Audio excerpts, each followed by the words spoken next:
दोस्तों आज 1 जुलाई है और 1 जुलाई से देश में 3 नए आपराधिक कानून प्रभावी हो रहे हैं। जो अंग्रेजों के काल से चले आ रहे थे वे कानूनों में अब परिवर्तन हो गया है। अब नई नई धाराओं में एफआईआर दर्ज होंगे और ये जो दर्ज होंगे मामले वो बहुत तेज़ी से निपटाए जाएंगे, क्योंकि इनकी सबकी हर जगह समय सीमा निर्धारित की गई है। आज से जो नए कानून बन रहे हैं वे भारतीय न्याय संहिता कानून आज से लागू होगा, भारतीय नागरिक सुरक्षा कानून लागू होगा, भारतीय साक्ष्य अधिनियम भी लागू होगा। देश में आईपीसी की जगह अब बीएनएस लागू होगा। नए कानूनों से आपराधिक मामले में तेज़ी से निपटारा होगा। जैसा कि बताया कि इन सब में समय सीमा निर्धारित की गई। इन कानूनों अंग्रेजों के ज़माने से चले आ रहे भारतीय दंड संहिता, दंड प्रक्रिया संहिता, 1872 के भारतीय साक्ष्य अधिनियम की जगह ली है। भारतीय दंड संहिता से लेकर भारतीय न्याय संहिता तक में बदलाव किए गए हैं। अब इलेक्ट्रॉनिक कम्युनिकेशन के जरिए सूचना दिए जाने पर भी एफआईआर दर्ज की जा सकेगी, चाहे वो ईमेल के माध्यम से हो, चाहे व्हाट्सएप के माध्यम से हो, चाहे फेसबुक के माध्यम से हो, उससे भी यानी दर्ज की जा सकेगी। अगर एफआईआर दर्ज करवाई जाती है तो 3 दिन के भीतर पीड़ित को थाने जाना होगा।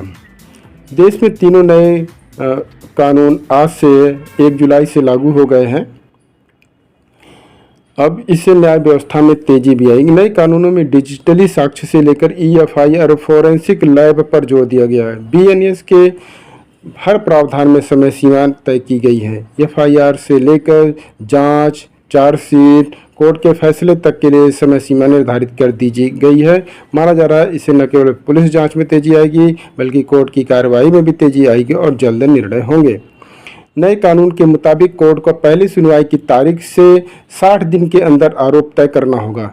अंतिम सुनवाई के बाद अधिकतम 45 दिन में फैसला सुनाना जरूरी किया गया है। जांच और फैसले में तेजी के लिए अब ईमेल, मोबाइल मैसेज भी साक्ष्य के तौर पर स्वीकार किए जाएंगे। इससे कोर्ट में तारीख पे तारीख की स्थिति नहीं बनेगी और केस जल्दी निपटेंगे। न्यायिक सिस्टम में क्या क्या बदलाव होंगे इनको जान लीजिए। नए कानून में 0 एफआईआर दर्ज करने का प्रावधान शुरू किया गया है। अब किसी भी थाने में रिपोर्ट दर्ज कराई जाएगी। पहले किसी भी थाने में दर्ज नहीं होती थी और एफआईआर को 15 दिन के अंतर्गत संबंधित थाना में ट्रांसफ़र किया जाएगा। कोई भी नागरिक अपराध के सिलसिले में कहीं भी 0 एफआईआर दर्ज करा सकेगा और जांच के लिए मामले को संबंधित थाने में भेजा जाएगा। अगर 0 एफआईआर ऐसे अपराध से जुड़ी है जिसमें 3 से 7 साल तक का प्रावधान है तो फोरेंसिक टीम से साक्ष्यों की जांच करवानी होगी। फरियादी को एफआईआर और बयान से जुड़े दस्तावेज भी दिए जाने का प्रावधान किया गया है। फरियादी चाहे तो पुलिस द्वारा आरोपी से हुई पूछताछ के बिंदु भी ले सकता है।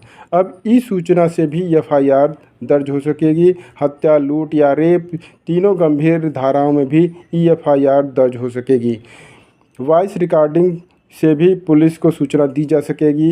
एफआईआर के मामले में फरियादी को 3 दिन के भीतर थाने पहुंचकर एफआईआर की कॉपी पर साइन करना जरूरी होगा। नए कानून में अभियुक्त को मौका मिलेगा कि स्टेट के कोर्ट में चालान पेशी के 60 दिन के भीतर वह आवेदन कर सकता है और केस चलने योग्य है या नहीं पहले कोर्ट अपने विवेक का इस्तेमाल कर खुद तय करता था कि केस विचार करने योग्य है या नहीं। एफआईआर के 90 दिन के भीतर चार्जशीट दाखिल करना जरूरी होगा। कोर्ट ने आरोप की सुनवाई की तारीख से 60 दिन के अंदर आरोप तय करना अनिवार्य किया गया है। इसी तरह से गवाह के संबंध में प्रावधान किया गया है कि वो वीडियो और ऑडियो के जरिए साक्ष्य प्रस्तुत कर सकता है। लोक सेवा के लिए ऑडियो वीडियो साक्ष्य अनिवार्य किया गया है। कोर्ट में जिस दिन सुनवाई समाप्त हो जाएगी उस तारीख से 30 दिन के अंदर कोर्ट को जजमेंट यानी फैसला देना होगा। विशेष कारण से 15 दिन तक निर्णय टाला जा सकता है, यानी कोर्ट को 45 दिन में अपना निर्णय सुनाना अनिवार्य किया गया है।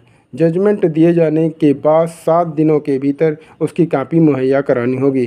पुलिस को हिरासत में लिए गए शख्स के बारे में उसके परिवार को लिखित में बताना होगा। ऑफलाइन और ऑनलाइन भी सूचना देनी होगी। बीएनएस की धारा 86 में अपराध से अर्जित संपत्ति के बारे में बताया गया है। यदि संपत्ति अपराध से अर्जित है तो उसे जब्त कर लिया जाएगा। फरार आरोपी की अनुपस्थिति में धारा 356 के तहत सुनवाई और सजा के निर्णय का प्रावधान किया गया है। 7 साल से जुड़े हुए केस में अब फोरेंसिक जांच होगी।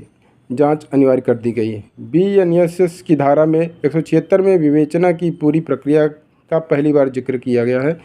एफएसएल की टीम को यानी फोरेंसिक जांच की टीम को मौके पर बुलाना और वीडियोग्राफी कराना अनिवार्य किया गया है। ये किसी केस को सुलझाने में पुलिस की मदद कर सकता है। घर की तलाशी भी वीडियोग्राफी अनिवार्य है। इसके अलावा पुलिस ईमेल या के जरिए समन भेज सकती है या इसे व्हाट्सएप पर भी भेजा जा सकता है। आरोपी का पता, ईमेल एड्रेस और मोबाइल नंबर अदालतों के पास भी सेव रहेगा।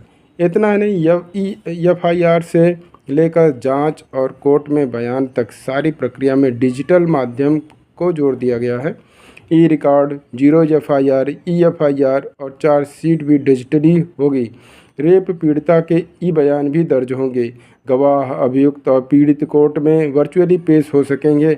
सीआरपीसी की धारा 144A में प्रावधान था कि किसी भी धार्मिक या सामाजिक जुलूसों में हथियार लेकर निकलने पर कलेक्टर से अनुमति लेना जरूरी था, लेकिन नए कानून में इसे हटा दिया गया है। पुलिस अब 10 साल या उससे ज़्यादा सजा वाले अपराध में आरोपी को पहले 60 दिन तक रिमांड पर ले सकेगी। अब प्रथम 15 दिन तक रिमांड लेने का प्रावधान था। अब तक प्रथम 15 दिन तक रिमांड लेने का प्रावधान था। 10 साल से कम सजा के मामलों में 40 दिन पुलिस रिमांड ले सकती है। पहले यह 15 दिन ही थी।